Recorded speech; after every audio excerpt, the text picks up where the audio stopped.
Good morning 11th class. How are you बेटा?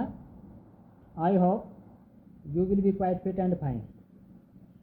Students, आज हम आपके हिस्ट्री के 6th चैप्टर के कुछ इंपॉर्टेंट क्वेश्चन हैं उनको डिस्कस करने जा रहे हैं और लर्न करने का प्रयास करने जा रहे हैं बेटा। Let's start first question. First question is मध्य वर्ग के उत्थान ने यूरोप में राष्ट्रीय राज्यों के उत्थान में क्या भूमिका निभाई? तो सबसे पहले ये देख लीजिए कि मध्य वर्ग होता क्या है। एक मिडिल क्लास है बेटा ये, जिसमें वकील, डॉक्टर, टीचर्स, व्यापारी, आर्टिसंस, कारीगर, इस तरह के लोग शामिल थे। एक नया वर्ग था जिसमें सभी जातियों के लोग शामिल थे। तो इसने यूरोप के अंदर जो राष्ट्रीय राज्य, जो नेशनल स्टेट्स हैं, उनके डेवलपमेंट में एक इम्पोर्टेंट रोल प्ले किया है। कैसे कि मध्य वर्ग के उत्थान में, राष्ट्रीय राज्यों के उत्थान में महत्वपूर्ण भूमिका निभाई। मध्य वर्ग के उत्थान में तो जब जैसे जैसे मध्यम जो वर्ग था वो विकसित होता चला गया, मजबूत होता चला गया, तो इससे क्या हुआ, राष्ट्रीय राज्यों के निर्माण में भी एक निखार आता चला गया। नेशनल स्टेट मजबूत बनने का प्रयास अब आगे बढ़ता चला गया। इस वर्ग के लोग धनी एवं व्यापारी थे, तो फाइनेंशियल इनकी पोजीशन काफ़ी साउंड थी।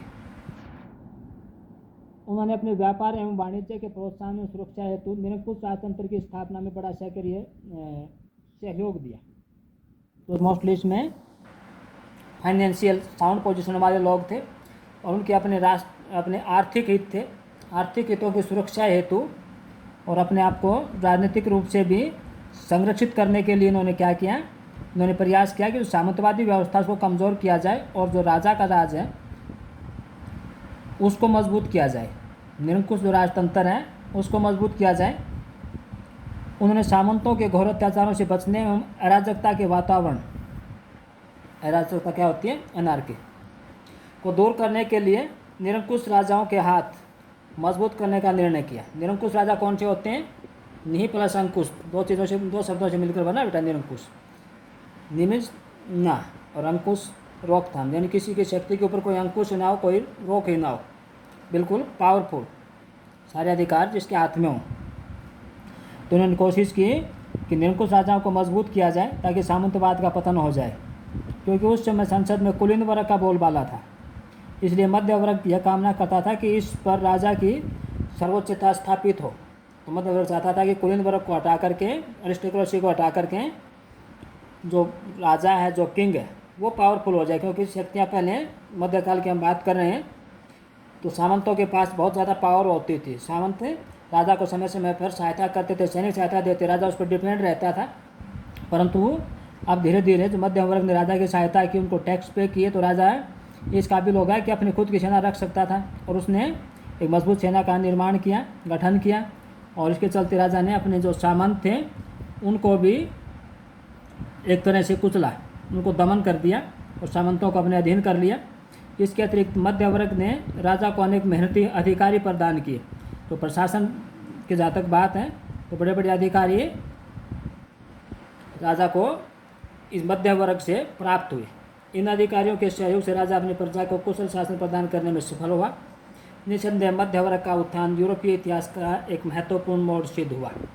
तो इस प्रकार आप देखते हैं कि जो मिडिल क्लास थी इसने यूरोपीय हिस्ट्री को एक नया रूप दिया और एक जिसको कहते हैं नेशनल स्टेट के निर्माण में बड़ी भूमिका निभाई और आगे चलकर पूरे विश्व के अंदर राष्ट्रीय राज्यों का निर्माण हुआ। नेक्स्ट क्वेश्चन है कि राष्ट्रीय राज्य की प्रमुख विशेषताएं क्या थी? देखिए बेटा, राष्ट्रीय राज्य क्या होते हैं आप जानते हैं, 10th क्लास में आप पढ़ चुके हैं नेशनल स्टेट्स के बारे में, नेशनलिज्म के बारे में। ये राष्ट्रीय राज्य वो नहीं है जो आप ये पढ़ रहे हैं, वो नहीं जो आज हैं। ये शुरुआती चरण के राष्ट्रीय राज्य हैं। जब शुरुआत में राष्ट्रीय राज्यों की शुरुआत हुई, नेशनल स्टेट की शुरुआत हुई, उस समय के राष्ट्रीय राज्य, उस समय राजतंत्रीय व्यवस्था थी। आज के जो राष्ट्रीय राज्य हैं मोस्टली डेमोक्रेटिक है। तो दोनों के बीच में अंतर समझ लीजिए। हम इतिहास की बात करें, इतिहास का चैप्टर पढ़ रहे हैं, तो मॉडर्न नहीं पढ़ रहे हैं, मॉडर्न हिस्ट्री नहीं पढ़ रहे हैं, ये इतिहास की खास कर हम पढ़ रहे हैं मेडिवल हिस्ट्री और मेडिवल से थोड़ी बाद का, कि राष्ट्रीय राज्य की प्रमुख विशेषताएं क्या थी। आज का राष्ट्रीय राज्य नहीं है। राष्ट्रीय राज्य जब मध्य युग में सामंती व्यवस्था का पतन हो रहा था और बड़े बड़े राष्ट्रीय राज्य स्थापित हो रहे थे, उस दौर की बात कर रहे हैं। तो क्या विशेषता थी देखते हैं। ऐसा विश्वास किया जाता था कि उनका अपना राज्य सर्वोच्च है। तो प्रत्येक राज्य, प्रत्येक नेशन स्टेट ये सोचता था कि उनका राज्य सबसे ताकतवर है। इसको उग्र राष्ट्रवाद भी कहा गया। आगे चलकर ये धारणा और बलवती होती चली गई। खासकर हिटलर के समय में आपने पढ़ा होगा जर्मनी में हिटलर के बारे में या उसके दौर में, और इटली में बेनितो मुसोलिनी के बारे में आपने पढ़ा होगा कि वहाँ उन्होंने उग्र राष्ट्रवाद को और बढ़ावा दिया। उग्र राष्ट्रवाद एक ऐसी विचारधारा होती है जिसमें अपने राष्ट्र को सर्वोच्च माना जाता है, अपने राष्ट्र के प्रभाव को, उसके वर्चस्व को बढ़ाने का हर संभव प्रयास किया जाता है, दूसरे राष्ट्र को नीचा दिखाने का प्रयास किया जाता है। तो इसमें भी ऐसा देखा माना जाता था कि उनका अपना राज्य सर्वोच्च है, सर्वोपरि है, सुप्रीम है, तथा किसी अन्य राज्य को उनके राज्य की प्रभुता एवं क्षेत्रीय अखंडता को चुनौती देने का कोई अधिकार नहीं है। प्रभुसत्ता क्या होती है? जिसमें उस राष्ट्र की सीमा के अंदर केवल वहाँ के लोगों की या वहाँ के शासक की बातचीत, बाहर का कोई हस्तक्षेप ना हो। तो ऐसा माना जाता था कि वहाँ की प्रभुसत्ता और उनकी अखंडता को चुनौती देने का अधिकार किसी को नहीं है, किसी को इसमें इंटरफेयर करने का अधिकार नहीं है, हस्तक्षेप करने का अधिकार नहीं है। ऐसे राज्य में राजा ही सर्वोच्च होता है। शुरुआती चरण की बात करते हैं बेटा, आज की बात नहीं कर रहे हैं, इतिहास की बात कर रहे हैं। जब राष्ट्र राज्य की शुरुआत हुई तो राष्ट्रीय राज्यों में राजा का जो पद होता था वो सुप्रीम होता था। कानून बनाने का काम उसी का होता था, उसकी जो कानून को इंटरप्रेट करने की, इंटरप्रेट होता है व्याख्या करना, इंटरप्रेट करने की जो शक्ति थी वो भी राजा के पास होती थी। राजा की इच्छा ही कानून कहलाती थी। राजा की आज्ञा का उल्लंघन करने की शक्ति या सामर्थ्य किसी के पास नहीं होता था, उसकी इच्छा को कानून मान लिया जाता था। नेक्स्ट पॉइंट, ऐसे राज्यों में राजा ही राज्य की सुरक्षा एवं उसके विस्तार के लिए उत्तरदायी होता था। तो राजा का पद बड़ा इंपॉर्टेंट होता था। राष्ट्र की सिक्योरिटी और उसके एक्सपेंशन के लिए राजा रिस्पॉन्सिबल होता था, उसके विस्तार के लिए, उसकी सिक्योरिटी के लिए, सुरक्षा के लिए राजा रिस्पॉन्सिबल था। इसलिए उन्होंने अपने अधीन एक शक्तिशाली सेना का गठन किया। इस सेना को आधुनिक शस्त्रों से लैस किया जाता था। तो राजाओं ने अपने आप को मजबूत बनाने के लिए, राष्ट्रीय सुरक्षा के लिए मजबूत जो आर्मी थी उसका गठन किया, और जो मॉडर्न वेपन्स थे उनको प्रोत्साहन दिया। नेक्स्ट है, और आगे चलकर इसने शक्तियों ने क्या किया, इसी जो राष्ट्रीय राज्यों की जो विशेषता है, इसी विशेषता ने 2 विश्व युद्धों को भी प्रोत्साहन दिया या बुलावा दिया। नेक्स्ट है, ऐसे राज्यों में व्यक्तियों को सभी प्रकार के अधिकारों से वंचित रखा जाता है, यानी राष्ट्र को सर्वोपरि माना जाता है और व्यक्तिगत जो अधिकार है व्यक्ति के, उनको नज़रअंदाज किया जाता है। केवल राष्ट्र की सोची जाती है, व्यक्ति की नहीं।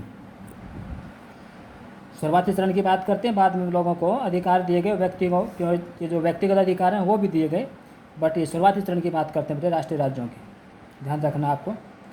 ऐसे राज्य राजनीतिक तौर पर स्वतंत्र होते हैं, यानी बाहरी कोई दबाव नहीं होता है। इसके अतिरिक्त वे आर्थिक तौर पर आत्मनिर्भर होते हैं, या प्रयास किया जाता है कि आत्मनिर्भर बने। ऐसे राज्यों में राजा को लोगों पर कर लगाने का अधिकार होता है, यानी टैक्स लगाने का अधिकार राजा के हाथ में होता है कि वो टैक्स लगाएं। लोगों को यह करते हुए होता है कि इन करों का भुगतान करें, समय पर उनको पे करें। तो ये राष्ट्रीय राज्य की प्रमुख जो ट्रेस्ट थी, प्रमुख जो फीचर हैं वो आप पढ़ रहे थे। नेक्स्ट क्वेश्चन है कि टीथ से आपका क्या अभिप्राय है? तो बेटा टीथ एक प्रकार का टैक्स होता था जिसको चर्च के द्वारा किसानों से वसूल किया जाता था। उपज का 1/10 ये हिस्सा होता था। इससे चर्च की जो पावर थी वो काफ़ी बढ़ गई थी, क्योंकि इनकम का सबसे बड़ा स्रोत यही था। तो टीथ एक प्रकार का कर था।